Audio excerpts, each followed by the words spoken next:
आणि बेपत्ता एसटीचे अवशेष मिळाल्यानंतर घटनास्थळाचा आढावा घेतला आमच्या प्रतिनिधींनी, बघूया।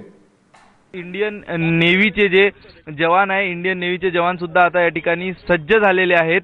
हे जवान या ठिकाणी शोध कार्यामध्ये जाण्यासाठी आणि या ठिकाणी विसावा रिव्हरसाइड हॉटेल जे आहे, या हॉटेलच्या मागच्या परिसरात एवढ्या मोठ्या प्रमाणात शोध कार्य केलं जातं। याचं कारण असं की आज सकाळी जे इंडियन नेव्हीला या ठिकाणी एक बसचा स्पेअर सापडलेला आहे, बसचा पार्ट सापडलेला आहे, ते याच ठिकाणी सापडलेला आहे। त्या दृष्टिकोनातून या ठिकाणी असू शकते बस किंवा इतर पार्ट मिळू शकतात, यासाठी या दृष्टिकोनातून प्रयत्न सुरू आहे। आणि आज या ठिकाणी आपण बघू शकतो तब्बल 2 दिवसानंतर नौदलाचं, नेव्हीचं एक हेलिकॉप्टर या ठिकाणी घिरट्या घालताना दिसतंय। गेली 2 दिवस या ठिकाणचं हवामान खराब होतं आणि त्यामुळे हेलिकॉप्टरद्वारा या ठिकाणी जे सर्च ऑपरेशन सुरू होतं ते हेलिकॉप्टरचं सर्च ऑपरेशन थांबवण्यात आलं होतं, कारण ढगाळ वातावरणामुळे हेलिकॉप्टर टेक ऑफ करू शकलेलं नव्हतं। मात्र आज पुन्हा एकदा हेलिकॉप्टर सुद्धा झेपावला आहे आणि या ठिकाणी एक बसचा स्पेअर पार्ट सुद्धा मिळालेला आहे, एक तुकडा मिळालेला आहे ज्यावर महिलांसाठी राखीव असं लिहून होतं। त्यामुळे या ठिकाणी या विशिष्ट भागातील जी